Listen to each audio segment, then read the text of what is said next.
নমস্কার সবাইকে স্বাগত এডুকেশনাল অ্যান্ড কালচারাল স্টেশন এই ইউটিউব চ্যানেলে। আপনারা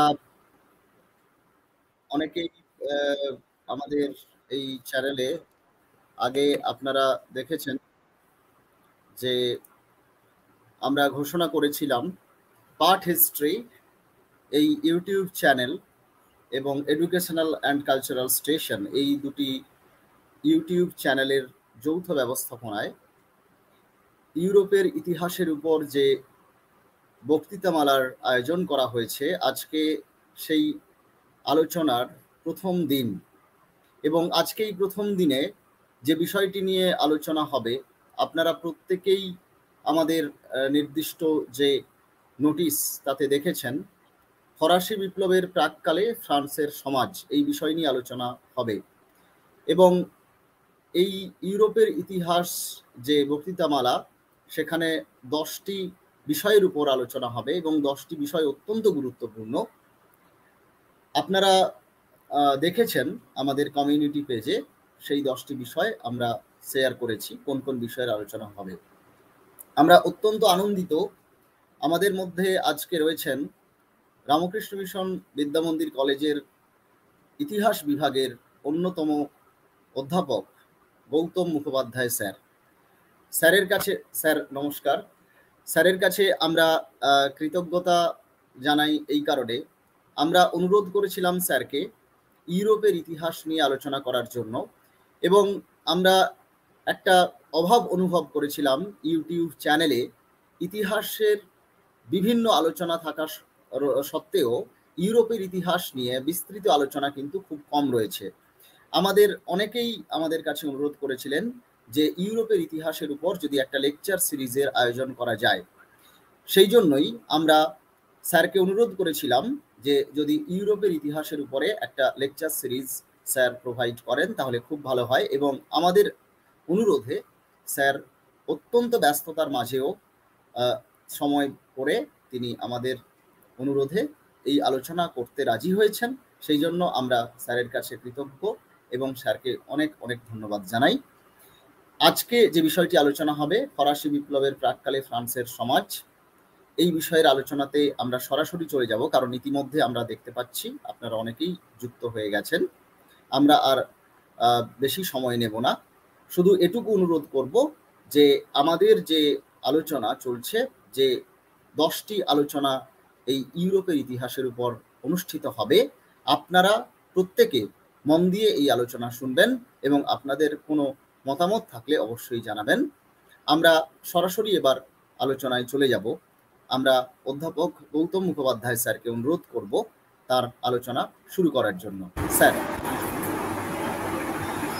ধন্যবাদ।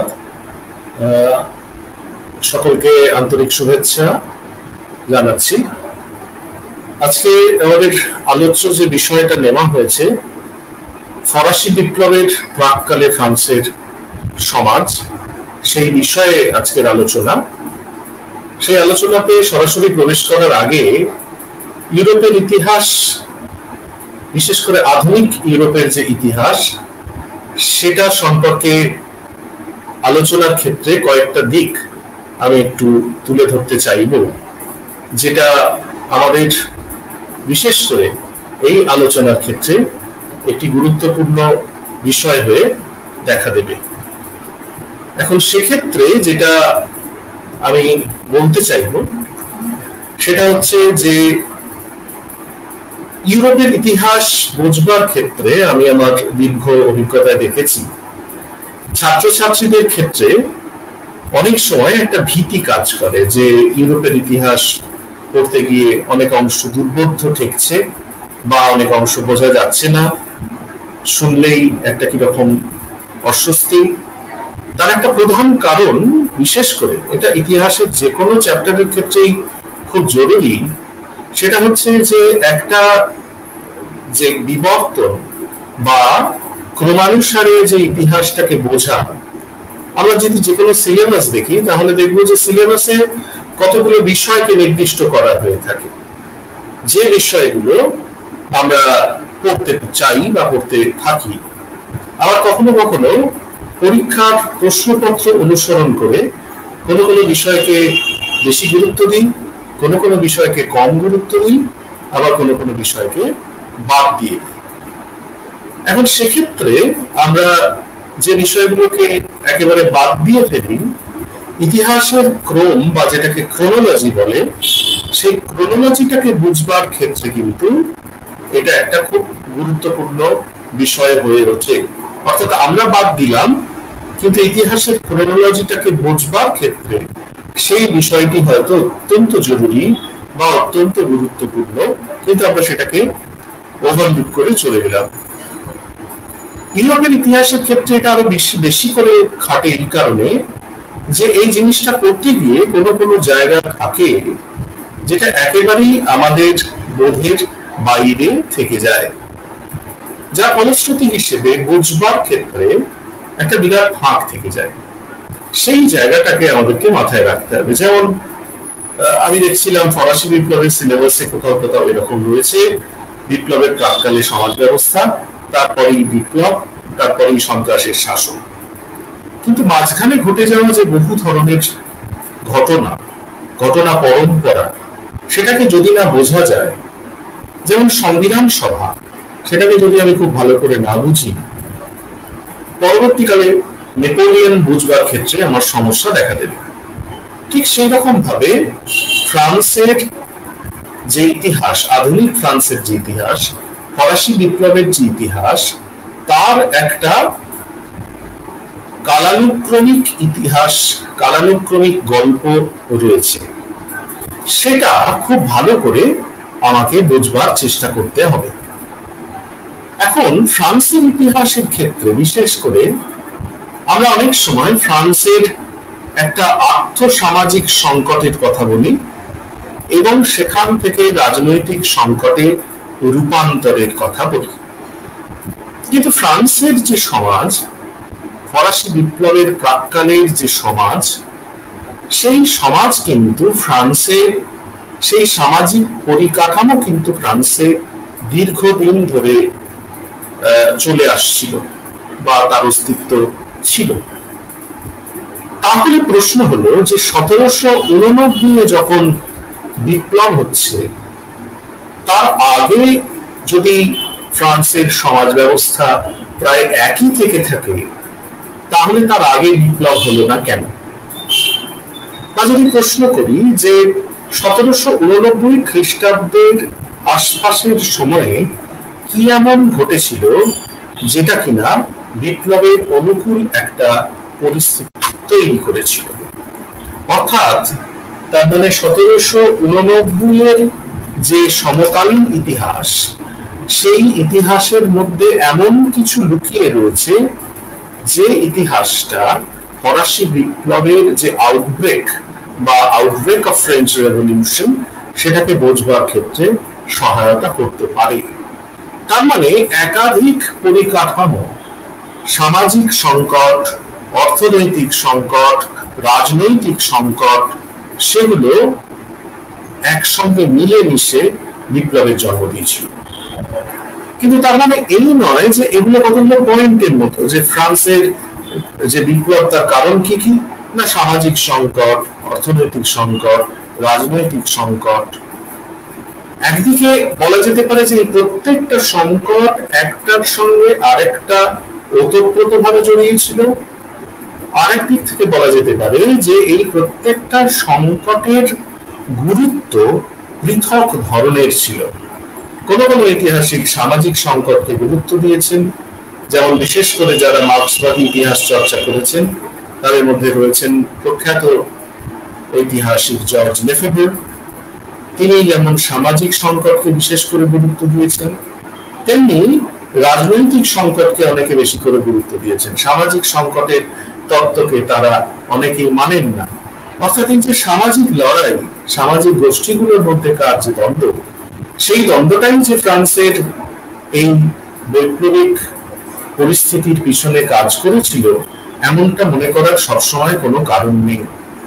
সুতরাং তাহলে কোথাও একটা আমাদের মাথায় রাখা উচিত যে ফরাসি বিপ্লবের প্রাক্কালের যে ফ্রান্সের সমাজ ব্যবস্থা, সেই সমাজ ব্যবস্থার মধ্যে কোথাও একটা জটিলতা ছিল, সেই জটিলতাটাকে আমাদেরকে বুঝতে হবে।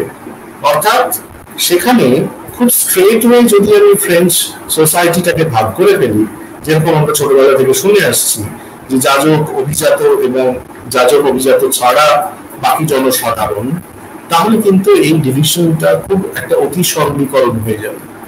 এমনটা মনে করার কোনো কারণ নেই যে শুধুমাত্র যাজক এবং অভিজাতদের সঙ্গে, অর্থাৎ যারা সমাজের উঁচুতলায় ছিলেন তাদের সঙ্গে সমাজের নিচুতলার মানুষদের একটা লড়াই হয়েছিল, একটা ক্লাস স্ট্রাগল হয়েছিল। মার্কসিস্ট ঐতিহাসিকরা যেটাকে শ্রেণী সংগ্রাম বা ক্লাস স্ট্রাগল বলছেন, সেটা হয়েছিল এবং ফরাসি বিপ্লব হয়ে গেল। এরকম ভাবেও কিন্তু বিষয়টাকে এত সরল ভাবে দেখবার কোনো কারণ নেই। কারণ সেখানে যে সমস্ত তথাকথিত সামাজিক শ্রেণীগুলো ছিল তাদের মধ্যেও কিন্তু অন্তর্নিহিত কিছু টেনশন বা টানাপোড়েন আমরা লক্ষ্য করতে পারি। সুতরাং এই যে সংঘাত, সেই সংঘাতটা কিন্তু শুধুমাত্র এই কতকগুলো সামাজিক শ্রেণীর মধ্যেকার লড়াই নয়। তাহলে প্রশ্ন হলো যে তাহলে লড়াইটা কি? সেটাকে যদি বুঝতে হয় তাহলে ফরাসি বিপ্লবের প্রাককালে ফ্রান্সের যে সমাজ, সেই সমাজের যে একেবারে ভিতরের ইতিহাস খুব খুঁটিয়ে আমাদেরকে জানতে হবে, এবং সেটা যদি আমরা জানতে পারি তাহলে ফ্রান্সের সামাজিক সংকটকে বোঝা আমাদের পক্ষে আরো সহজ হবে। আগামী যে 10টা টোটাল টপিক আমরা পড়বো, একটু আগে যেটা ঘোষণা করা হলো বা আমাদের এর আগেও যেগুলো আমরা ডিজিটাল মিডিয়াতে ঘোষণা করেছি, সেখানে কিন্তু পড়বার অ্যাপ্রোচটা এইরকম থাকবে, আমার অন্তত সেটাই বিশ্বাস বা সেটাই পরিকল্পনা। এখন ফরাসি বিপ্লবের প্রাককালের ফ্রান্সের সমাজকে যদি আমরা দেখতে যাই তাহলে আমরা দেখব যে সেখানে 3টি সম্প্রদায় বা এস্টেটের অস্তিত্ব ছিল। অর্থাৎ পুরো সমাজ ব্যবস্থাটাকে, এন্টায়ার সোসাইটিটাকে আমরা 3টি এস্টেটে ভাগ করতে পারি। যে 3টি এস্টেটের যে বিভাজন, সেই বিভাজনটাকেই সাধারণভাবে ধরে নেওয়া হয়। সেই যে 3টি এস্টেটের বিভাজন, সেগুলো কি কি? প্রথম সম্প্রদায় বা প্রথম এস্টেট বা ইংরেজিতে ফার্স্ট এস্টেট, দ্বিতীয় সম্প্রদায় বা দ্বিতীয় এস্টেট বা সেকেন্ড এস্টেট, এবং তৃতীয় সম্প্রদায় বা থার্ড এস্টেট। এখন এই প্রথম সম্প্রদায়, দ্বিতীয় সম্প্রদায় এবং তৃতীয় সম্প্রদায়, এরা কারা, এদের পরিচয় কি, সেটা আমরা একবার চট করে দেখে নেওয়ার চেষ্টা করব। প্রথম সম্প্রদায়ে যারা ছিলেন তারা হচ্ছেন প্রধানত যাজক সম্প্রদায়, যাজক গোষ্ঠী, ক্লার্জিমেন। এবং দ্বিতীয় সম্প্রদায়ের অন্তর্ভুক্ত ছিলেন ফরাসি বিপ্লবের প্রাককালের অভিজাত সম্প্রদায়। আমরা যদি হঠাৎ করে কোনো একজন স্টুডেন্টকে প্রশ্ন করি, অনেক সময় আমি দেখেছি যে ফ্রান্সের থার্ড এস্টেট বা তৃতীয় সম্প্রদায় বলতে কাদের বোঝানো হয়, চট করে তারা উত্তর দিয়ে দেয় বুর্জোয়াদের। এটা কিন্তু সম্পূর্ণ তো ভুল। আমাদের খেয়াল রাখতে হবে থার্ড এস্টেট তাহলে কারা? থার্ড এস্টেট হচ্ছে বাকি সকল মানুষ, অর্থাৎ যাজক এবং অভিজাত, এদেরকে আমি যদি নিয়ে নিই যথাক্রমে ফার্স্ট এস্টেট এবং সেকেন্ড এস্টেট হিসেবে, তাহলে পড়ে থাকা সমস্ত মানুষ তারা সবাই কিন্তু থার্ড এস্টেটের। অর্থাৎ এই থার্ড এস্টেটের মধ্যে পড়বেন বুর্জোয়ারা, থার্ড এস্টেটের মধ্যে পড়বেন কৃষকরা, থার্ড এস্টেটের মধ্যে পড়বেন শাকলতরা।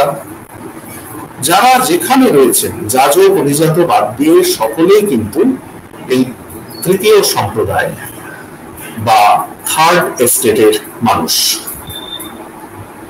এই মানে দেখা যাবে যদি আমি একটু অন্যভাবে ফ্রান্সের এই সমাজের বিভাজনটাকে একটু দেখবার চেষ্টা করি, আমি উপরের যে 3টে বিভাজনের জায়গা সেটাকে আমি যদি সরিয়ে রেখে দিই, তাহলে আমরা দেখব যে প্রথম এবং দ্বিতীয় সম্প্রদায়কে আমরা অন্য একটি অ্যাসপেক্ট থেকে একটা ক্যাটাগরিতে রাখতে পারি। এই প্রথম সম্প্রদায় এবং দ্বিতীয় সম্প্রদায় এরা হচ্ছে সুবিধাভোগী সম্প্রদায়। এরা নানা ধরনের অর্থনৈতিক সুবিধা ভোগ করবার অধিকারী ছিলেন এবং এরা ভোগ করতেন। কিন্তু থার্ড স্টেটের মানুষ তারা কোনো ধরনের সুবিধা ভোগ করতে পারত না, অর্থাৎ তারা ছিল সুবিধাহীন সম্প্রদায়। সুতরাং সেদিক থেকে যদি আমরা দেখি তাহলে এই ফার্স্ট স্টেট এবং সেকেন্ড স্টেট এটাকে আমরা একটা গ্রুপে রাখতে পারি, যারা হলো সুবিধাভোগী সম্প্রদায়। তার মানে ফ্রান্সের সমাজের যে তিনটি প্রধান বিভাজন করছি আমরা, তার প্রথম দুটি কিন্তু আসলে সুবিধাভোগী সম্প্রদায়ের অন্তর্গত। অর্থাৎ এইখানে আমরা আরেকটা ডিভাইডিং লাইন টেনে দিতে পারি, যেখানে সুবিধাভোগী সম্প্রদায়ের মধ্যে যাজক এবং অভিজাতরা থেকে যাবে এবং সুবিধাহীন সম্প্রদায়ের মধ্যে এই তৃতীয় সম্প্রদায় বা থার্ড স্টেটের মানুষেরা থেকে যাবে। এই সুবিধা কিন্তু অনেক দিক থেকে সুবিধা, প্রথমত আর্থিক সুবিধা, দ্বিতীয়ত আভিজাত্যের সুবিধা, যাজকরাও প্রচুর সুবিধা ভোগ করতেন, তারা নানা ধরনের কর থেকে অব্যাহতি পেতেন, উল্টে তারা ধর্মকর আদায় করতেন নিজেদের সুবিধার জন্য। অভিজাতরা অনেক সময় অনেক কর দান থেকে বিরত থাকতো, তাদের কর দিতে হতো না। কিন্তু সুবিধাহীন সম্প্রদায়ের মানুষ হিসেবে থার্ড স্টেটের প্রায় প্রত্যেককে, সকল মানুষকে এই ধরনের সুবিধা থেকে বঞ্চিত থাকতে হতো। তার থেকেও বড় কথা, এখানে একটা খুব গুরুত্বপূর্ণ বিষয় আমাদেরকে মাথায় রাখতে হবে, যে সুবিধাভোগী সম্প্রদায়ের সুবিধাটা কি ছিল। খেয়াল রাখতে হবে তিনটে স্টেটকে আমরা যদি ধরে নিই, তাহলে সুবিধাভোগী আর সুবিধাহীনের অনুপাতটা দাঁড়াচ্ছে কিন্তু 2:1, অর্থাৎ এদিকে দুটো সম্প্রদায়, ওদিকে একটা সম্প্রদায়। খেয়াল রাখতে হবে যে কোনো রাষ্ট্রের যে কোনো মেজর ডিসিশন, বিশেষ করে অর্থনৈতিক সংস্কার সংক্রান্ত কোনো গুরুত্বপূর্ণ পদক্ষেপ গ্রহণ করতে হলে যে অ্যাসেম্বলিটার পারমিশন বা অনুমোদন লাগতো, যেটাকে আমরা বলি স্টেটস জেনারেল, সেই স্টেটস জেনারেলে এই প্রত্যেকটা সম্প্রদায়ের যারা সদস্য তাদের মাথা পিছু ভোটাধিকার ছিল না। বিষয়টা ভালো করে বুঝতে হবে, তাদের ছিল স্টেট পিছু ভোটাধিকার, অর্থাৎ ফার্স্ট স্টেটের একটা ভোট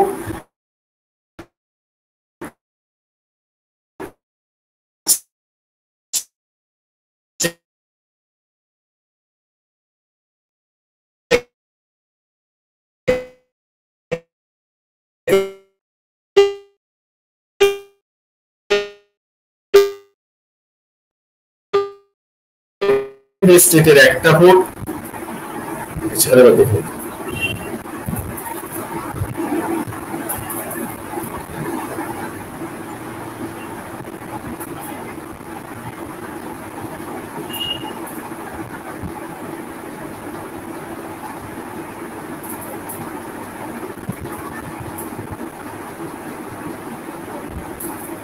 হ্যাঁ, আমি চট করে একটু স্ক্রিনটা দেখিয়ে নিই, যেটা দেখাচ্ছিলাম সেটা দেখলে বোঝা যাবে। আর একটু তিনটে সম্প্রদায়ের কথা আমি বলছিলাম, ফার্স্ট স্টেট, সেকেন্ড স্টেট এবং থার্ড স্টেট, এবং যাজক, অভিজাত এবং বাকি সকল মানুষ। যেটা বলছিলাম যে এটা থেকে যদি আমরা সরে আসি, তাহলে আমরা দেখব যে প্রথম সম্প্রদায় হিসেবে যাজক এবং দ্বিতীয় সম্প্রদায় হিসেবে অভিজাত, এরা হচ্ছে সুবিধাভোগী, আর তৃতীয় সম্প্রদায় রয়েছে সুবিধাহীন তৃতীয় সম্প্রদায়। অর্থাৎ এখানে একটা ডিভিশন রয়েছে, যেটা আমি বলছিলাম। স্ক্রিনটা শেয়ার করতে একটু সমস্যা হয়েছিল, আশা করি এখন এটা দেখা যাচ্ছে। তো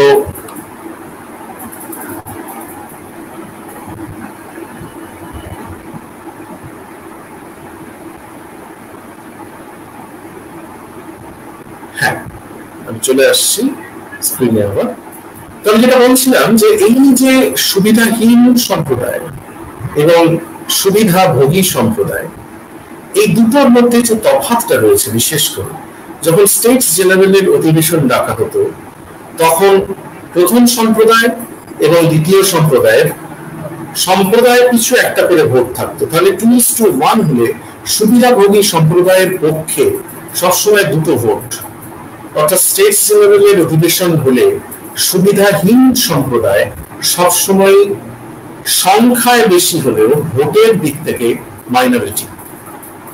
এটা খুব ভালো করে বুঝবার রয়েছে।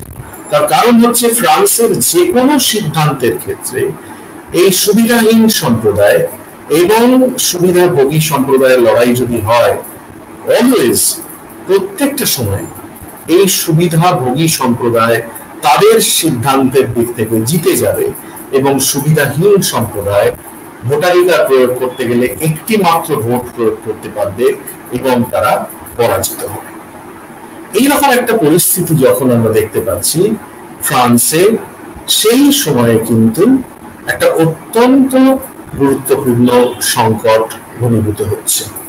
অর্থাৎ সেখানে শুধুমাত্র সামাজিক সংকটের জায়গাটা গুরুত্বপূর্ণ নয়, এই সামাজিক সংকটটার সঙ্গে সঙ্গে এই ধরনের যে একটা স্ট্রাকচার, ভোটিং স্ট্রাকচার, সেটাও কিন্তু ফ্রান্সে যথেষ্ট সমস্যার সৃষ্টি করছে। অর্থাৎ এখানে আমরা প্রথম এবং দ্বিতীয় সম্প্রদায়কে সুবিধাভোগী হিসেবে দেখছি এবং সমস্ত ক্ষেত্রে থার্ড স্টেট যেখানে ছিল বাকি সকল মানুষ, তারা সংখ্যায় অনেক বেশি, তাদেরকে সুবিধাহীন সম্প্রদায় হিসেবে দেখছি। এখন আমি এতক্ষণ বিষয়টাকে যেভাবে দেখালাম বা বললাম, এটা একটা অতি সরলীকৃত ব্যাখ্যা। সুবিধাভোগী বললেই যে সমস্ত যাজক বা সমস্ত অভিজাতদের বোঝায়, বা সুবিধাহীন বললে যে তৃতীয় সম্প্রদায়ের সমস্ত মানুষকেই বুঝিয়ে যায়, এমনটাও কিন্তু মনে করার কোনো কারণ নেই।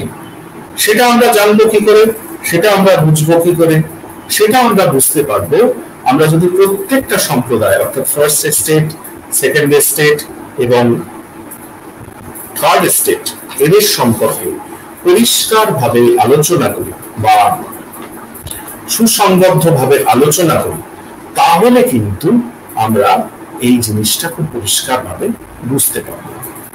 আমরা যদি যাজকদের প্রথমে দেখি, তাহলে দেখব যে প্রধানত যাজকরা ছিলেন দুই প্রকারের। একদিকে ছিলেন উচ্চ শ্রেণীর যাজক, আর একদিকে ছিলেন নিম্ন শ্রেণীর যাজক। এই যে উচ্চ শ্রেণীর যাজক, যারা প্রধানত শহর অঞ্চলে বাস করতেন এবং এদের বেশিরভাগ যাজক বৃত্তি অনুসরণ করতেন উচ্চ বর্গীয় পরিবার থেকে এসে, তারা সাধারণত বিলাসিতার মধ্যে থাকতেন এবং প্রচুর তাদের ঐশ্বর্য তারা ভোগ করতেন চার্চের মধ্যে থেকে, যে কারণে পুরো চার্চ সিস্টেমটা কলঙ্কিত হয়েছিল, করাপ্টেড হয়ে গিয়েছিল। সেখানে নানা ধরনের দুর্নীতি প্রবেশ করেছিল। আর আরেক দিকে ছিল নিম্ন শ্রেণীর যাজক বা লোয়ার ক্লার্জি, যারা সাধারণভাবে গ্রামের মানুষ, গ্রামের ছোট ছোট চার্চের সঙ্গে যুক্ত, অত্যন্ত দারিদ্র্যের সঙ্গে তারা বসবাস করত। এখন খেয়াল রাখতে হবে যে যখন ফরাসি বিপ্লব হচ্ছে, যে মানুষগুলো রাজশক্তির পরিবর্তনের জন্য লড়াই করছে, যে মানুষগুলো রাজশক্তিকে সরিয়ে দিতে চাইছে, তাদের সঙ্গে কিন্তু এই লোয়ার ক্লার্জির বেশ কিছু মানুষ একাত্ম বোধ করছে। সুতরাং এমনিতেই আমি একটু আগে যেটা বলছিলাম না, যে যাজক বললেই যেমন সুবিধাভোগী সম্প্রদায় বোঝায়, ঠিক সেরকমটা কিন্তু নয়। এই লোয়ার ক্লার্জির মানুষ যারা, নিম্ন শ্রেণীর যাজক, তাদের অনেকেই কিন্তু সাধারণ খেটে খাওয়া মানুষের সঙ্গে একাত্ম বোধ করতে শুরু করেছিল। এই জায়গাটা আমাদেরকে খেয়াল রাখতে হবে। এবং এর পাশাপাশি অভিজাতদের ক্ষেত্রেও আমরা দুটো শ্রেণী পাই। একটা হচ্ছে অশীধারী অভিজাত বা নোবিলিটি অফ সোড। এই নোবিলিটি অফ সোড যারা অশীধারী অভিজাত, অশীধারী কেন বলা হচ্ছে না, এরা এক বিশেষ ধরনের তরবারি বহন করার অধিকার রাখতেন, তার কারণ তারা বংশানুক্রমিক ভাবে অভিজাত, অনেকটা ব্লু ব্লাডেড ম্যান। তারা সব থেকে সংখ্যায় কম, কিন্তু ফ্রান্সের প্রচুর জমি তারা ভোগ করতেন এবং তারা তাদের এই আভিজাত্যের অধিকারের বলে সব থেকে বেশি সুযোগ সুবিধা ভোগ করতেন। এদের রাজনৈতিক ক্ষমতা ছিল অপরিসীম। বংশ কৌলিন্যের বলে এরা বিভিন্ন ধরনের সুবিধা ভোগ করতেন। আর ঠিক অন্যদিকে ছিল পোশাকি অভিজাত, যে সমস্ত মানুষ, বিশেষ করে বুর্জোয়াদের পক্ষ থেকে, যারা প্রচুর অর্থবান হয়ে উঠতেন কিন্তু যাদের কোনো বংশ কৌলিন্য ছিল না, তারা রাজাকে প্রভূত পরিমাণে অর্থ প্রদান করে তারা পোশাকি অভিজাত হিসেবে নিজেদেরকে প্রতিষ্ঠিত করত। অর্থাৎ এই পোশাকি অভিজাত হচ্ছে একটা আভিজাত্য ক্রয় করা, অর্থাৎ এরা অর্থের বিনিময়ে আভিজাত্য ক্রয় করত। তাহলে মনে রাখতে হবে এই পোশাকি অভিজাত যারা হতেন, নোবিলিটি অফ রোম, তারা কিন্তু সবসময় সমস্ত ধরনের সুবিধা ভোগ করত না। তার মানে এই সুবিধা ভোগী যে সম্প্রদায় গোষ্ঠী, যে প্রিভিলেজড ক্লাস, তাদের মধ্যেও কিন্তু ইন্টারনাল কন্ট্রাডিকশনস, ডাইভার্সিটিস এগুলো কিন্তু ছিল। এটা আমাদেরকে মাথায় রাখতে হবে। আর তৃতীয় সম্প্রদায়ের মধ্যে সকল মানুষ অন্তর্ভুক্ত ছিল। এর মধ্যে প্রধানত আমরা পাই বুর্জোয়াদের, এর পাশাপাশি পাই কৃষকদের, এবং তার সঙ্গে সঙ্গে পাই সাকুলকদের। অর্থাৎ বুর্জোয়া, কৃষক এবং সাকুলক। এই যে বুর্জোয়া সম্প্রদায়, এই বুর্জোয়া সম্প্রদায়ের মধ্যেও কিন্তু আরো শ্রেণী বিভাজন ছিল। মোটামুটি তিন ধরনের বুর্জোয়া আমরা দেখি। উচ্চ বুর্জোয়া, যারা প্রভূত বিত্তের অধিকারী, অলমোস্ট তারা অভিজাতদের মতো। এদের মধ্যে কেউ কেউ আভিজাত্য ক্রয় করতেন, যেটা আমি একটু আগে বললাম যে আভিজাত্য ক্রয় করে নোবিলিটি অফ রোম যারা, অর্থাৎ পোশাকি অভিজাত হয়ে উঠতেন। এবং এদের অবস্থা কিন্তু এমন কিছু খারাপ ছিল না। বিপ্লবে এরা যে খুব একবারে সাপোর্ট করেছিল তা নয়। তৎকালীন পরিস্থিতিকে এরা যে প্রচুর ভাবে পরিবর্তিত করতে চেয়েছিল তা কিন্তু নয়। এবং এর পাশাপাশি ছিল মধ্যবর্তী বুর্জোয়ারা, যারা ছিল প্রধানত বিভিন্ন পেশাজীবী, বুদ্ধিজীবী সম্প্রদায়। এদেরকে মোটামুটি ভাবে আমরা পেটি বুর্জোয়া বলতে পারি। তারা কোথাও কোথাও বিপ্লবে অংশ নিয়েছিলেন। এবং এর পাশাপাশি কিছু কিছু ছিলেন সরকারি কর্মচারী, আইনজীবী, পুস্তক বিক্রেতা, অধ্যাপক, শিক্ষক, লেখক। এরা সবই মধ্যবর্তী বুর্জোয়াদের মধ্যে পড়তেন। এবং তার সঙ্গে সঙ্গে নিম্ন বুর্জোয়াদের মধ্যে যারা পড়তেন তারা হচ্ছেন একেবারে সাধারণ দোকানদার, ব্যবসাদার, ঠিকাদার, পুস্তক বিক্রেতা, ছোট ব্যবসায়ী, যাদের অবস্থা ছিল খুব খারাপ, অথচ তারা তাদের পরিস্থিতিকে বদলাতে চাইছে। এই রকম ধরনের বুর্জোয়ারা একেবারে নিম্ন স্তরে ছিল। বিশেষ করে এই নিম্ন বুর্জোয়া এবং কোথাও কোথাও মধ্য বুর্জোয়ারা, এরা কিন্তু পরিষ্কার ভাবে বিপ্লবে অংশগ্রহণ করেছিলেন।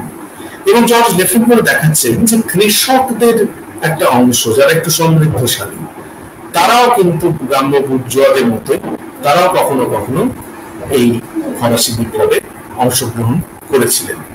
কিন্তু আমাদের একটা জিনিস মাথায় রাখতে হবে যে সাধারণভাবে যে মডেলটা আমরা ছাত্রদের কাছে বলি, সেই মডেলটা কিন্তু সবসময় যে খুব গ্রহণযোগ্য মডেল তা কিন্তু নয়। বা সমস্ত ঐতিহাসিকই যে এটাকে খুব স্বীকার করে নিয়েছে, এই যে একটা ডিস্ট্রিবিউশন, একটা ডিভিশন, এটা অনেক বেশি ফ্ল্যাট। আমি আবারও বলছি যে এর মধ্যে যে জটিলতাগুলো ছিল, সেই জটিলতাগুলো কিন্তু আমাদের আলোচনায় রাখতে হবে। এবং সেই জটিলতাগুলোকে যদি না রাখা হয়, তাহলে কিন্তু ফরাসি বিপ্লবের আলোচনা অসম্পূর্ণ থেকে যাবে।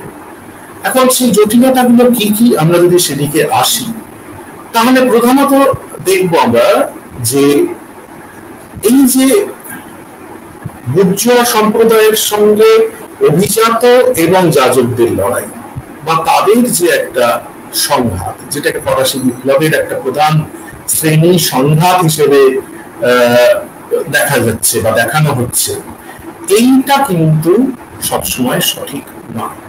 অর্থাৎ পরিস্থিতি তৈরি হওয়ার সঙ্গে সঙ্গে বুর্জোয়াদের সঙ্গে অভিজাতদের সংঘাত শুরু হয়ে গেল, তা কিন্তু না।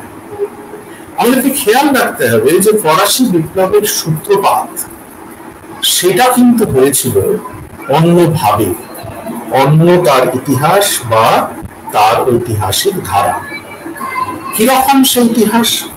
সেই ইতিহাসটা হচ্ছে প্রধানত রাজার সঙ্গে অভিজাতদের সংঘাতের ইতিহাস। এটা আমরা আমাদের পরের লেকচারে আলাদা করে রেখেছি, যেটা অনেক সময় সিলেবাসে আলাদা করে দেখা যায় না, কিন্তু সেটাকে খুব ভালো করে বোঝার দরকার রয়েছে।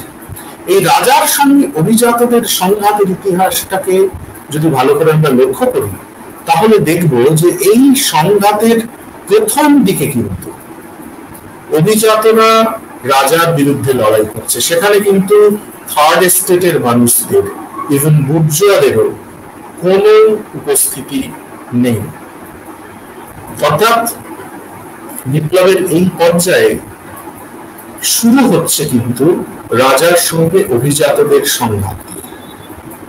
পরবর্তী পর্যায়ে ঘটনাক্রম অনুসরণ করে থার্ড এস্টেটের মানুষ, তাও সকলে নয়, তারা যুক্ত হয়ে যাচ্ছে অভিজাতদের সঙ্গে, এবং পরবর্তী পর্যায়ে বিপ্লবের হ্রাস চলে যাচ্ছে এই বুর্জোয়া সম্প্রদায়ের হাতে, যে কারণে এটাকে অনেকে বুর্জোয়া বিপ্লব বলবার চেষ্টা করেছে। তার মধ্যে অন্যতম হচ্ছেন বিখ্যাত ফরাসি লেখক বা ঐতিহাসিক, যিনি প্রথম এই যে ফ্রেঞ্চ রেভলিউশনের মার্ক্সবাদী ব্যাখ্যা দিয়েছিলেন, যে যার কলম থেকে উঠে এসেছিল এই ব্যাখ্যা, তিনি হচ্ছেন জর্জ লেফেব্রে। কিন্তু সমস্যা হচ্ছে যে লেফেব্রের যে ব্যাখ্যা সেটাই কিন্তু সব নয়। অর্থাৎ আমাদের এই যে সামাজিক গোষ্ঠীগুলোর আলোচনা, সেখানে আবারও বলছি যে এই ধরনের স্ট্রেট ওয়ে ডিভিশন এবং দেখানো যে অভিজাতদের সঙ্গে বুর্জোয়াদের সংঘাত হচ্ছে, ব্যাপারটা এত সহজ নয়। এবং ঠিক এই জায়গাটাতেই কিন্তু পরবর্তীকালে উঠে আসবে থার্ড স্টেটের আরেক দল মানুষ, যারা হচ্ছে কৃষক এবং গ্রামাঞ্চলের কৃষক, বিশেষ করে যারা পরবর্তীকালে বিপ্লবে অংশ নিয়েছিল, একেবারে শেষ পর্যায়ে অংশ নিয়েছিল, এবং তার পাশাপাশি তার আগে ঠিক অংশ নিচ্ছে শহরাঞ্চলের সাঁকুলোক, যারা কিনা শহর অঞ্চলের খেটে খাওয়া মানুষ। এই সাঁকুলোক কাদের বলা হয়? শ মিন্স উইদাউট ক্লোথস, ব্রিচেস, এক ধরনের পোশাক, যাদের ব্রিচেস কেনার অধিকার নেই বা অর্থ নেই, সামর্থ্য নেই, উইদাউট, যাদের নেই, তারাই হচ্ছে সাঁকুলোক, শহরের বহুগুড়ে সম্প্রদায় মানুষ।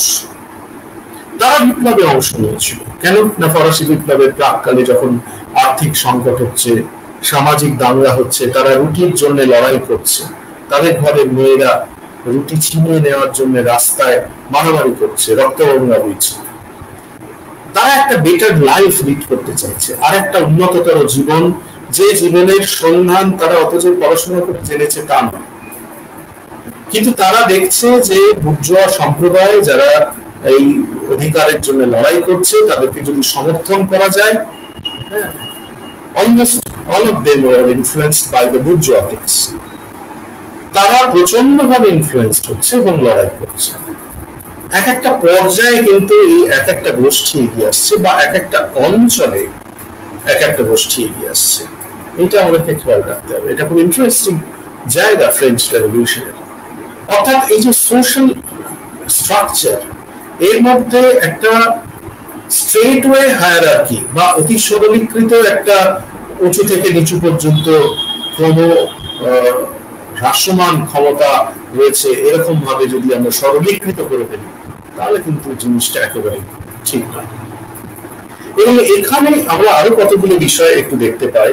সেটা হচ্ছে যে এই যে সাঁকুলোকদের অংশগ্রহণ, ফরাসি বিপ্লবের প্রথম দিকের চর্চায় এই সাঁকুলোক জনসাধারণের পরিচিতিকে কোনোভাবেই অনুসন্ধান করার চেষ্টা হয়নি। এই পরিস্থিতি অনুসন্ধানের চেষ্টাটা হয়েছিল আরো অনেক পরে, যে সাঁকুলোক জনসাধারণ কারা, এদের কি আলাদা কোনো পরিস্থিতি রয়েছে, এদের মধ্যে যে সমস্ত মহিলারা উঠে আসছে একটা জেন্ডার পার্সপেক্টিভ থেকে, যে সমস্ত মহিলারা ফরাসি বিপ্লবের সময় অংশগ্রহণ করছে। ফরাসি বিপ্লবে নারীদের অংশগ্রহণ নিয়ে তো আলোচনাই হয়নি শুরুর দিকে। অর্থাৎ সাঁকুলোকদের মধ্যে সাঁকুলোক মহিলারা যারা অত্যন্ত গুরুত্বপূর্ণ ভূমিকা পালন করছেন, তাদের কোনো উল্লেখ আমরা প্রাথমিক দিকের যে সমস্ত লিটারেচার, হিস্টোরিক্যাল রাইটিংস, সেখানে কিন্তু আমরা এগুলো পাচ্ছি না। আমরা পাচ্ছি সেগুলো অনেক পরবর্তীকালে। ইভেন আগের ঐতিহাসিকরা তাদেরকে মাসেস বলে ছেড়ে দিয়েছেন। কিছুটা অনুসন্ধান করার চেষ্টা করেছিলেন জর্জ রুদে, পরবর্তীকালে আমরা সেগুলোকে ট্রেস করার চেষ্টা করেছি। কিন্তু ইতিহাস চর্চার ক্ষেত্রে মার্ক্সবাদীরা যেভাবে পরিষ্কার বলেছেন যে এটা বুর্জোয়াদের সঙ্গে পুরাতন যে সমস্ত অভিজাতরা রয়েছে তাদের অধিকারের একটা লড়াই, পুরাতন অভিজাতদের অধিকার, কর না দেওয়ার অধিকার, বিভিন্ন ধরনের রাজনৈতিক সুযোগ সুবিধা পাওয়ার অধিকার, সেই অধিকার রক্ষার লড়াই, ব্যাপারটা ঠিক অত সরল নয়। এবং সেখানে আমরা একটা সরলীকৃত ব্যাখ্যা কখনো কখনো পাচ্ছি, কিন্তু পরবর্তীকালে আমরা কোনো ঐতিহাসিকের লেখার মধ্যে, যেমন আমরা দেখতে পাই উইলিয়াম ডয়েল, যেমন আমরা দেখতে পাই আরো কাউকে যেমন কলিন লুকাস, এদেরকে দেখতে পাই যারা কিন্তু সম্পূর্ণ অন্য দিক থেকে সংকটটাকে দেখবার চেষ্টা করেছেন। তারা বলছেন যে শুধু বুর্জোয়া নয়, অনেক সম্প্রদায়ের মধ্যে কিন্তু ক্ষোভ এবং অসন্তোষ ছিল। নিম্ন ক্লার্জি, যারা লোয়ার ক্লার্জি, তাদের অসন্তোষ ছিল আপার ক্লার্জির বিরুদ্ধে, কারণ আপার ক্লার্জি প্রচুর সুযোগ সুবিধা ভোগ করতো, তারা খুব একটা সুবিধা ভোগ করতো না। নিম্ন শ্রেণীর অভিজাতরা, তাদের নানা ধরনের অসন্তোষ ছিল। আমরা দেখতে পাচ্ছি যে nobility was the summit of social aspiration. Doyle পরিষ্কার বলছেন যে অভিজাতদের যে সুযোগ সুবিধাগুলো ছিল, সেই সুযোগ সুবিধাগুলোতে পৌঁছানোটাই যেন লক্ষ্য হয়ে দাঁড়িয়েছিল। যে অভিজাতরা যে সুযোগ সুবিধাটা পায়, তারা রাজনৈতিক ভাবে প্রিভিলেজড, তারা অর্থনৈতিক দিক থেকেও প্রিভিলেজড এরকম মনে করেন।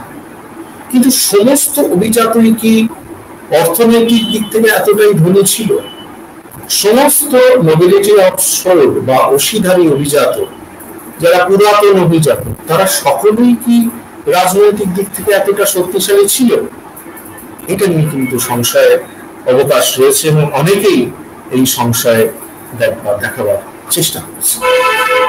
তার মানে একটা বিষয় আমাদের কাছে খুব পরিষ্কার, সেটা হচ্ছে যে ফ্রেঞ্চ রেভলিউশনের প্রাক্কালে ফ্রান্সের সমাজের নানা ধরনের জটিলতা এবং টানাপোড়েন ছিল, এবং এই জটিলতা বা টানাপোড়েনটা নানা স্তরে উঠে এসছে নানাভাবে।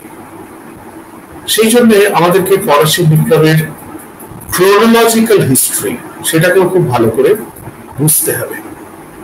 অর্থাৎ বিষয়টা এরকম, খুব ফ্ল্যাট যদি বলা হয়, যে প্রথম দিকে রাজার সঙ্গে অভিজাতদের সংঘাত, যেটাকে অভিজাত বিদ্রোহ বলা হয়, এবং তার সঙ্গে সঙ্গে রাজার সঙ্গে অভিজাতদের সংঘাতের হাত ধরে বুর্জোয়াদের সঙ্গে রাজা এবং অভিজাতদের সংঘাতের রূপান্তর, এবং তারপর নিজেদের অধিকার রক্ষার জন্য ফ্রান্সের নানা স্থানে কৃষক বিদ্রোহ ছড়িয়ে পড়ছে। সকল জনতা অংশ নিচ্ছে বা সমর্থন করছে এই বুর্জোয়াদের একটা অংশকে। এইভাবে ফরাসি বিপ্লব আসবে। তাহলে সামাজিক সংকটটা কোথায়?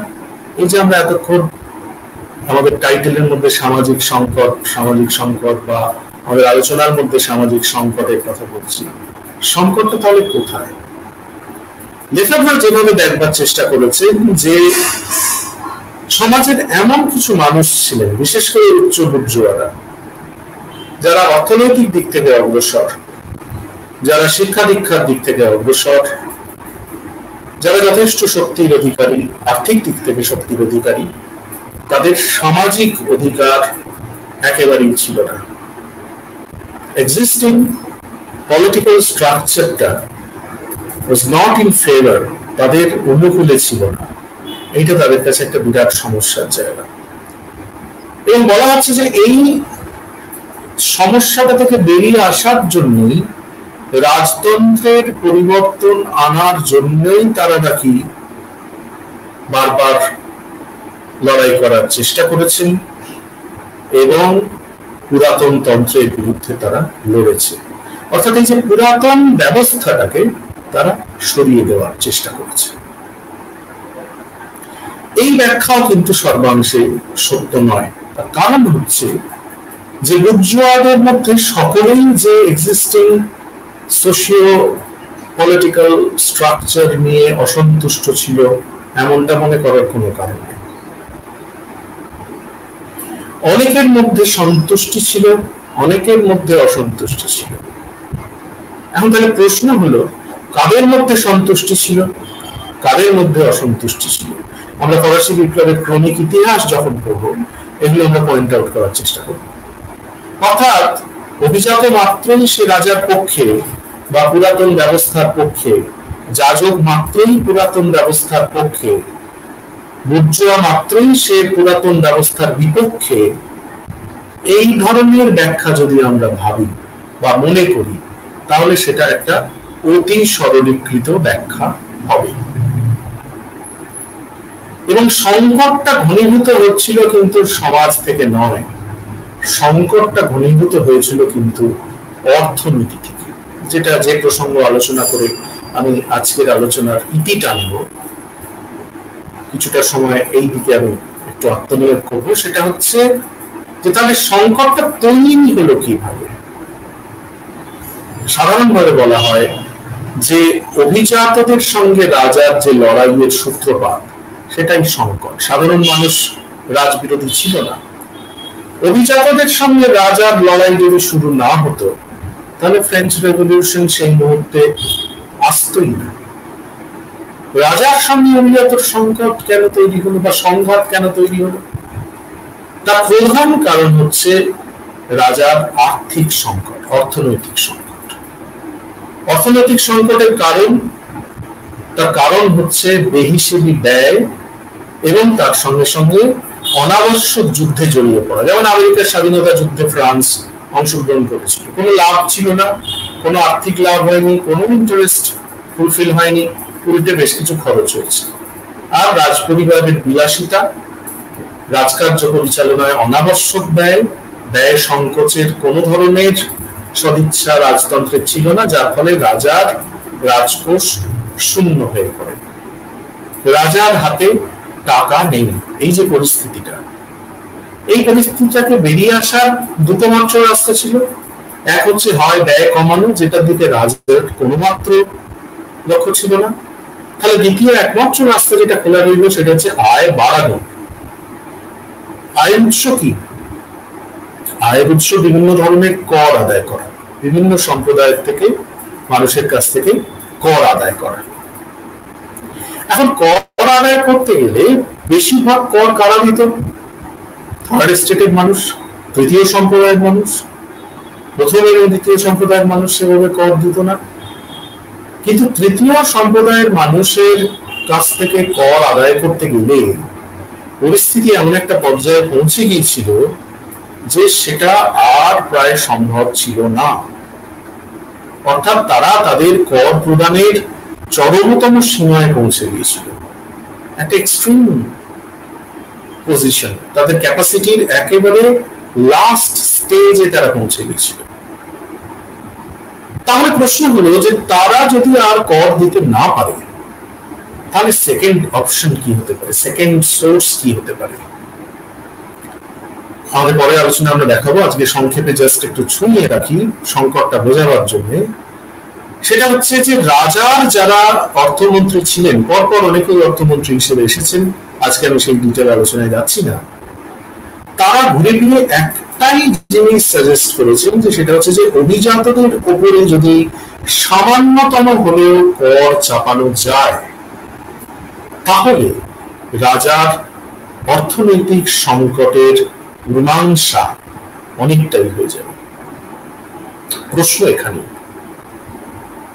যে অভিজাতরা কেন কর দেবে? রাজা দেখছেন অভিজাতদের উপরে কর চাপানো ছাড়া রাজস্ব আদায় বাড়ানোর আর কোনো দ্বিতীয় রাস্তা খোলা নেই। কিন্তু প্রশ্ন হলো যে যুগের পর যুগ ধরে যে অভিজাত সম্প্রদায় সুবিধা ভোগ করে আসছে as a privileged class, আমি একটু আগে দেখিয়েছি সুবিধাভোগী সম্প্রদায় যারা কিনা ক্ষমতা ভোগ করে কিন্তু কোনো কর প্রদান সেভাবে করে না, বেশিরভাগ কর থার্ড স্টেট প্রদান করে। তাহলে সেই সুবিধাভোগী সম্প্রদায়ের উপরে যদি কর চাপানো হয়, সেটা তাহলে তাদের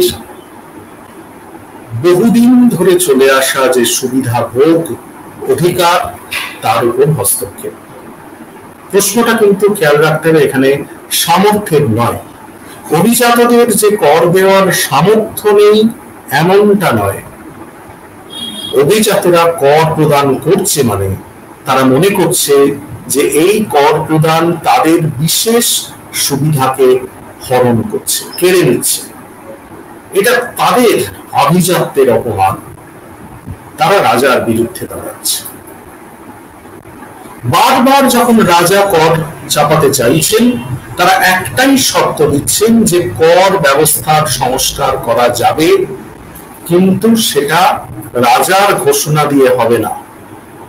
তার জন্য একটাই শর্ত, সেটা হচ্ছে স্টেটস জেনারেলের অধিবেশন ডেকে এটা পাস করাতে হবে। একটু আগে আমি বুঝিয়েছি, নিশ্চয়ই মনে আছে, যে স্টেটস জেনারেলের অধিবেশন ডাকলে সেখানে ভোটের অনুপাতটা 2:1, দুটো ভোট সুবিধাভোগী সম্প্রদায়ের পক্ষে, ফার্স্ট স্টেটের একটা ভোট, সেকেন্ড স্টেটের একটা ভোট, আর সুবিধাহীন সম্প্রদায়ের পক্ষ থেকে একটা ভোট। তাহলে সেখানে ডিসিশন সবসময় সুবিধাভোগী সম্প্রদায়ের পক্ষে চলে যাবে, তারা 2:1 ভোটে জিতে যাবে। সেটা অভিজাতরা খুব ভালো জানতেন যে রাজাকে যদি একবার টেনে স্টেটস জেনারেলের অধিবেশনে আনা যায়, সেখানে কোনো মতেই নতুন কর প্রস্তাব পাস হবে না। অর্থাৎ সংঘাতটা এরকম হয়ে গেল, রাজা জোর করে কর চাপাতে চাইছেন, কর ব্যবস্থার সংস্কার করতে চাইছেন, অর্থমন্ত্রীরা রাজাকে প্রস্তাব দিচ্ছেন, বোঝাচ্ছেন, আর অভিজাতরা একটাই দাবি করছে যে কেবল স্টেটস জেনারেলের অধিবেশন ডেকেই রাজা কর ব্যবস্থার সংস্কার করতে পারেন, নচেত রাজা কর ব্যবস্থার সংস্কার করতে পারেন না। এই পরিস্থিতিতেই কিন্তু রাজতন্ত্রের সঙ্গে অভিজাতদের লড়াই শুরু হচ্ছে। খেয়াল করে দেখতে হবে যে এই জায়গায় কিন্তু থার্ড স্টেটের না পাওয়া মানুষগুলোর কোনো ভূমিকা নেই। অর্থাৎ প্রাথমিক পর্যায়ে কিন্তু রাজতন্ত্রের সঙ্গে সম্পূর্ণত সংঘাতে জড়াচ্ছে অভিজাতরা। তাহলে এইখানে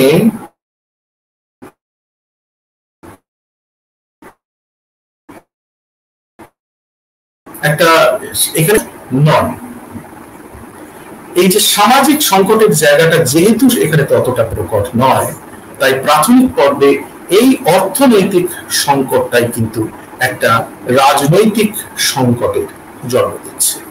যে রাজনৈতিক সংকটের প্রাথমিক পর্বে রাজার সঙ্গে অভিজাতদের লড়াই শুরু হচ্ছে, যে রাজনৈতিক সংঘাতের বা সংকটের পরবর্তী পর্যায়ে বিভিন্ন সামাজিক গোষ্ঠীগুলি আরো পরবর্তী পর্যায়ে, যেমন বুর্জোয়ারা, যেমন পরবর্তীকালে কৃষকরা, সাকুলতরা ক্রমান্বয়ে যুক্ত হয়ে পড়ছে। তাই বলা হয়ে থাকে যে ফরাসি বিপ্লব বা রাজবিরোধী যে সংঘাত, সেটা কিন্তু শুরু করেছিল অভিজাতরা। তাই শুধু সামাজিক সংকট নয়, ফরাসি বিপ্লবের প্রাককালে অনেকগুলো সংকট, যে কারণে আমি প্রশ্নটা তুলেছিলাম শুরুতেই যে ফ্রান্সের যে এক্সিস্টিং সোশ্যাল স্ট্রাকচার যেটা সেই মুহূর্তে ছিল, সেটা তার বহু আগে থেকেই ছিল। তাহলে বিপ্লবটা যদি সামাজিক সংকট হবে বা সামাজিক সংকট থেকেই বিপ্লবের সূত্রপাত হবে, তাহলে বিপ্লব আরো অনেক আগে শুরু হতে পারত, কিন্তু বিপ্লব তার আগে শুরু হয়নি। বিপ্লব এই মুহূর্তে কেন শুরু হচ্ছে না? আর্থিক সংকটের কারণে রাজতন্ত্রের সঙ্গে অভিজাততন্ত্রের সংঘাতটা আরো প্রকট হচ্ছে। এই সংঘাত ফরাসি বিপ্লবের একটা বাতাবরণ তৈরি করে দিচ্ছে, যেখানে ক্রমান্বয়ে পরবর্তী পর্যায়ে সকলে যুক্ত হচ্ছে। এইখানে কিন্তু সামাজিক গোষ্ঠীগুলোর ভূমিকা শুরু হবে। অর্থাৎ একটা আর্থিক সংকট, একটা সামাজিক ভেদাভেদ, যেখানে অভিজাতদের বাইরে অন্যান্য গোষ্ঠীগুলোর কোনো অধিকার ছিল না, তারা আস্তে আস্তে ক্ষিপ্ত হচ্ছে এবং তারা আস্তে আস্তে সামিল হচ্ছে এবং তারা আস্তে আস্তে সংযুক্ত হয়ে ফরাসি বিপ্লবের জন্ম দিচ্ছে। এই যে পরিস্থিতিটা, এটাই বৈপ্লবিক পরিস্থিতির দিকে নিয়ে যাচ্ছে। 1789 খ্রিস্টাব্দে কিন্তু দ্রুত পথ পরিবর্তন হচ্ছে এবং এই দ্রুত পথ পরিবর্তনের যে ইতিহাস, সেখানে ঘটনা পরম্পরাটাকে আমাদের খুব ভালো করে বুঝতে হবে। অর্থনৈতিক সংকটের মোকাবিলা করবার জন্য রাজা কিভাবে চেষ্টা করছেন, অর্থমন্ত্রীরা কিভাবে চেষ্টা করছেন, অভিজাতদেরকে বোঝানোর চেষ্টা করা হচ্ছে তারা তাদের অধিকার থেকে অনড় থাকছে। এই পরিস্থিতিতেই কিন্তু আস্তে আস্তে ফরাসি বিপ্লবের জন্ম হচ্ছে। এইভাবেই ফরাসি বিপ্লবের দিকে পরিস্থিতি এগোচ্ছে, যেটা আমরা আমাদের পরবর্তী বিশ্লেষণগুলোতেও পরপর দেখতে থাকবো। অর্থাৎ আমরা পরের যে টপিকটা রেখেছি, যেখানে একটা আর্থসামাজিক সংকট রাজনৈতিক সংকটে রূপান্তরিত হচ্ছে এবং তারই ফলশ্রুতি হচ্ছে অভিজাত বিদ্রোহ, যেটা ফরাসি বিপ্লবের প্রথম পর্যায়, অ্যারিস্টোক্রেটিক রিভল্ট। এটাই ফরাসি বিপ্লবের সূত্রপাত। এইভাবেই শুরু হচ্ছে বিপ্লব এবং তারপর বৈপ্লবিক পরিবর্তন সমূহকে আমরা বিশ্লেষণ করব। আমি আবারও বলবো যে আমরা ক্রোনোলজিক্যালি এগুলোকে ভালো করে দেখার চেষ্টা করব, ডেভেলপমেন্ট গুলোকে বোঝবার চেষ্টা করব এবং শেষ পর্যন্ত আমরা দেখবার চেষ্টা করব যে কিভাবে ফরাসি বিপ্লব সাধারণ মানুষ এবং বুর্জোয়া সম্প্রদায়ের আশা আকাঙ্ক্ষাকে পূরণ করতে সচেষ্ট হয়েছিল, কতটা সফল হয়েছিল, কতটা ব্যর্থ হয়েছিল, যে ব্যর্থতার পটভূমি থেকে উত্থান ঘটেছিল নেপোলিয়ন বোনাপার্টের মতো একজন চরিত্রের, যিনি কিনা পরবর্তীকালে ফ্রান্সকে শাসন করেছিলেন। আজকে এই পর্যন্তই আমার আলোচনা রাখবো। যদি কিছু প্রশ্ন থেকে থাকে তাহলে কমেন্ট বক্সে রাখা যেতে পারে। সেরকম যদি কিছু থেকে থাকে তাহলে আমি উত্তর দিতে চাইবো, যদি না থেকে থাকে তাহলে আমরা আজকের মতো বিদায় নেব। আপাতত স্যার কোনো প্রশ্ন নেই। আপনার একটা আলোচনার প্রতিযোগীদের একজন জানতে চাইছিলেন যে মার্ক্সবাদী ঐতিহাসিকদেরকে নামটা করেছিলেন, সেটা আরেকবার করার জন্য পরের জন সেই উত্তরটা দিয়ে দিয়েছেন। হ্যাঁ, বানানটা ভুল আছে, বানানটা যেটা লিখেছে ওটা বানানটা ভুল আছে, বলে দিই। LEFEBVRE, লেফেব্রে, জর্জ লেফেব্রে, LEFEBVRE, এইভাবে স্পেলিং। জর্জ লেফেব্রে বিখ্যাত মার্ক্সবাদী ঐতিহাসিক এবং তাকে অনুসরণ করে আরো অনেক মার্ক্সবাদী ঐতিহাসিক আছেন। আমরা এটা আলোচনায় রাখবো এর পরবর্তী পর্যায়ে। আজকে আমি খুব জটিলতার মধ্যে ঢুকিনি, কিন্তু এর পরবর্তী পর্যায়ে আলোচনায় এটা থাকবে। মার্ক্সবাদী ব্যাখ্যা এবং তাদের বিরুদ্ধে যে ব্যাখ্যা, যা ফরাসি বিপ্লবকে দেখবার বা বুঝবার ক্ষেত্রে আমাদেরকে সহায়তা করেছিল, সেগুলো থাকবে। সুতরাং ইনি হচ্ছেন প্রথম মার্ক্সবাদী ঐতিহাসিক। 2 খণ্ডে ফরাসি বিপ্লবের ইতিহাস রচনা করেছিলেন। পরবর্তীকালে সেটা পৃথিবীর নানা ভাষায় অনুবাদ করা হয়েছিল। জর্জ লেফেব্রে, আবার বানানটা আমি রিপিট করছি, LEFEBVRE। Thank you sir. আমরা আপনাদের জানিয়ে রাখি, স্যার বললেন যে এখানে আলোচনাটা একটা ক্রোনোলজি মেনটেন করে হচ্ছে এবং স্যার যেভাবে বিষয়গুলোকে সাজিয়েছেন, আলোচনার যে ক্রমগুলোকে সাজিয়েছেন, সেই ক্রমগুলো আপনারা যদি অনুসরণ করেন তাহলে বুঝতে সুবিধা হবে। এবং আগামী সপ্তাহে অর্থাৎ আগামী বুধবার ঠিক রাত 9টায় যে বিষয়টা নিয়ে আলোচনা হবে, সেই বিষয়ের শিরোনাম রাখা হয়েছে সামাজিক ও আর্থিক সংকট থেকে রাজনৈতিক সংকট, অভিজাত বিদ্রোহ। এই বিষয়টি নিয়ে আলোচনা হবে। আজকের যে আলোচনা হলো, সেই আলোচনায় স্যার কেন দ্বিতীয় যে আলোচনাটি রাখা হয়েছে সেটির সম্পর্কে একটু ভূমিকা করে দিয়েছেন, যাতে আপনাদের সুবিধা হয়। এবং এই 10টি আলোচনা শোনার পরে আপনাদের অনেক কিছু ধারণা আপনাদের যে ধারণাগুলো আপনাদের মধ্যে সংশয় তৈরি হয়, সেই ধারণার সংশয়গুলোর অবসান ঘটবে এবং একটি হোলিস্টিক অ্যাপ্রোচ আপনারা নিজেদের মধ্যে তৈরি করতে পারবেন। সেইভাবেই স্যার আলোচনাগুলোকে সাজিয়েছেন এবং অত্যন্ত ভালো ভালো আমরা কমেন্ট পাচ্ছি।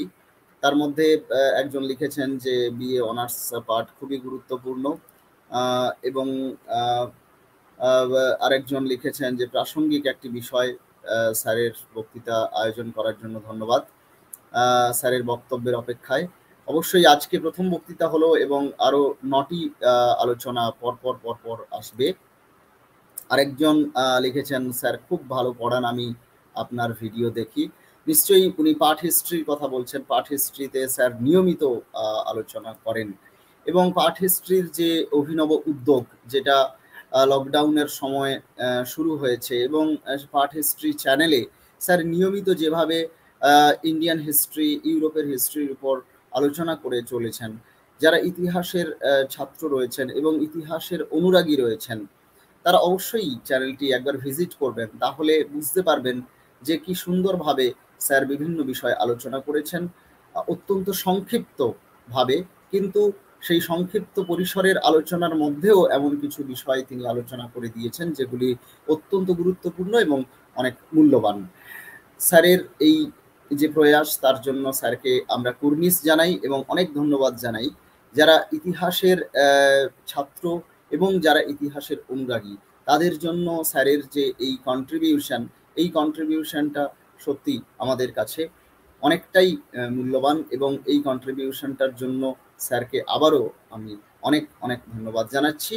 আপনারা প্রত্যেকে অবশ্যই পাঠ হিস্ট্রি চ্যানেলটা একবার ভিজিট করুন, তাহলে দেখবেন যে ওখানে অনেক আলোচনা রয়েছে, যে আলোচনাগুলো এক একটা সম্পদ এবং আপনারা বলা যেতে পারে একটা অমূল্য সম্পদ হিসাবে অনেক আলোচনা পাবেন এবং যেভাবে আলোচনাগুলো সাজানো রয়েছে সেগুলো আপনাদের খুবই কাজে লাগবে।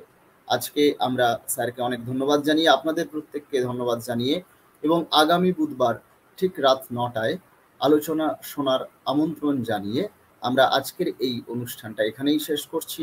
আগামী সপ্তাহে আবার দেখা হবে। সবাই খুব ভালো থাকবেন। আজকের সেশনটা এখানেই শেষ করছি। সবাইকে নমস্কার। Thank you so much.